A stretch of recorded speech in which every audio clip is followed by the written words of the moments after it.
হালাল রিজিক এটা তো আল্লাহর পক্ষ থেকে অনেক বড় নিয়ামত এবং এটা অর্জন করা ছাড়া জান্নাত পর্যন্ত পৌঁছাও কিন্তু ভীষণ কঠিন হবে। আপনি যদি এই অংশ থেকে শুরু করতেন যে হালাল রিজিক বলতে আমরা কি বুঝি? অনেক ধন্যবাদ আপনাকে। আলহামদুলিল্লাহ ওয়াসসালাতু ওয়াসসালামু আলা রাসূলিল্লাহি ওয়া বাদ। প্রথমত কথা হচ্ছে রিজিক, হালাল রিজিক মানে হচ্ছে বৈধ উপার্জন যা আল্লাহ সুবহানাহু ওয়া তাআলা আমাদেরকে দান করেন।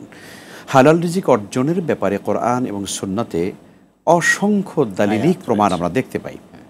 প্রথমত একটা দিক আমাদের দর্শকদের সঙ্গে শেয়ার করা দরকার। রিজিকের আলোচনা যখনই আমরা করি তখন মৌলিকভাবে একটা বিষয় চলে আসে যে রিজিকের মালিক আসলে কে। এই একইর এবং বিশ্বাসটা প্রথমত আমার থাকা উচিত। কারণ হলো আমরা কখনো কখনো এই চিন্তাও মাথায় আসে যে আমি একটা সুন্দর হ্যান্ডসাম চাকরি করি, আমি একটা কর্পোরেট প্রতিষ্ঠানে হাই স্যালারিতে আমি চাকরি করি, মাশাআল্লাহ এই চাকরিটা থাকবার কারণে আমার পরিবার নিয়ে সন্তান ভালো বেঁচে আছি ভালো ইত্যাদি।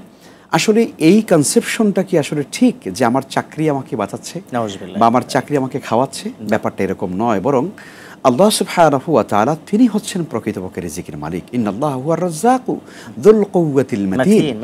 আল্লাহ তাআলা এটাও বলেছেন যে এই পৃথিবীতে ভূপৃষ্ঠে অথবা আমাদের দৃশ্যমান অথবা অদৃশ্যমান যত সৃষ্টি জগতই আছে বিচরণশীল, ওয়া মা মিন দাব্বাতিন ফিল আরদি ইল্লা আলাল্লাহি রিজকুহা।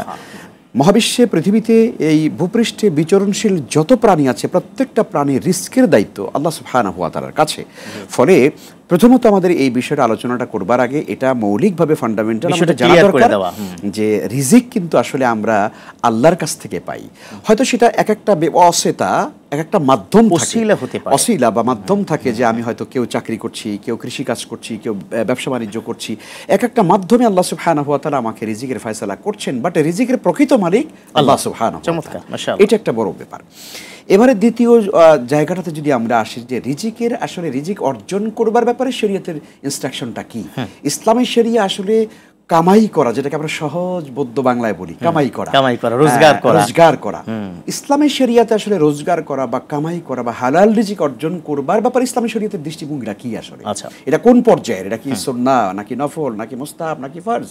আমরা কোরআনে কারীমের কাছে যদি যাই তাহলে দেখবো যে কোরআন আল কারীম এই ব্যাপারটাকে ফরজ করে দিয়েছে। আপনি দেখেন সেই সূরা জুমার এই বিখ্যাত আয়াতে কারীম আল্লাহ সুবহানাহু ওয়া তাআলা যেখানে বলেছেন ইয়া আইয়ুহাল্লাযীনা আমানু ইযা নুদিয়া লিস-সালাতি মিন ইয়াউমিল জুমআহ ফাসআউ ইলা যিকরিল্লাহি ওয়া যারুল বাই যালিকুম খায়রুল লাকুম ইন কুনতুম তা'লামুন। আল্লাহ বলছেন জুমার দিনে যখনই তোমাদেরকে আহ্বান করা হবে তখন তোমরা দ্রুত আল্লাহর ঘরে চলে আসো আল্লাহর জিকিরের জন্য। এরপরে আল্লাহ বলছেন ফাইদা কুদিয়াতিস সালাহ ফান্তাশিরু ফিল আরদ। নামাজ যখন শেষ হয়ে যাবে, সালাত যখন আদায় হয়ে যাবে তখন অতিরিক্ত সময় থাকার দরকার নাই। হ্যাঁ, তাসবিহাত আদায় করবে, আজকারগুলো পড়বে, 2-4-10 মিনিট তুমি থাকবে, অসুবিধা নাই, কিন্তু এটা আদায়ের যখন হয়ে যাবে সারাদিন মসজিদে পড়ে থাকার সুযোগ নেই। এরপর আর অতিরিক্ত দেখানোর কিছু নাই। ফান্তাশিরু ফিল আরদ, তুমি জমিনে ছড়িয়ে পড়ো, ওয়াবতাগু মিন ফাদলিল্লাহ, এবং আল্লাহর করুণা থেকে তুমি তালাশ করো। তার মানে ওয়াবতাগু মিন রিজকিল্লাহ, আল্লাহ তাআলা যে রিজিক দিয়েছেন সেখান থেকে তুমি তালাশ করো। ফলে আমরা এই আয়াতে কারিমা, আপনি নিশ্চয়ই মাদ্রাসায় পড়ুয়া এবং একজন স্কলার মানুষ, আপনি জানেন যে আল্লাহ যেখানে বললেন যে ওয়াবতাগু মিন ফাদলিল্লাহ, ওয়াবতাগু এটা আমরের সিগা, তার মানে আল আমরু লিল উজুব, অর্থাৎ আমর এটা আবশ্যক করে দেয়।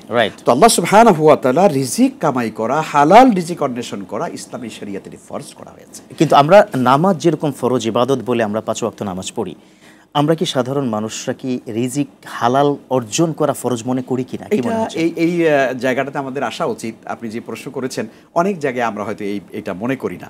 আমরা ধরুন নামাজ রোজা হজ যাকাত এটাকে ফরজ মনে করি, কিন্তু হালাল রিজিক কামাই করে হালাল থেকে আমার নিজের জীবন ভরণ পোষণ করা, আমার পরিবার চালানো, আমার সন্তানদেরকে চালানো, এইটাকে আমরা ওই একই রকম ফরজ মনে করি না। অথচ ইসলামী শরিয়াতে এই বিষয়টার উপরে কিন্তু বাকি ইবাদতকে নির্ভরশীল করে ডিপেন্ড করছে। আপনি দেখেন বিখ্যাত সে হাদিস, রাসূল করিম সাল্লাল্লাহু আলাইহি ওয়াসাল্লাম বলেছেন ইন্নাল্লাহা তাইয়্যিবুন লা ইয়াকবালু ইল্লা তাইয়্যিবা, আল্লাহ তাআলা মহাপবিত্র আর তিনি পবিত্র ছাড়া কোনো ইবাদত কবুল করেন না।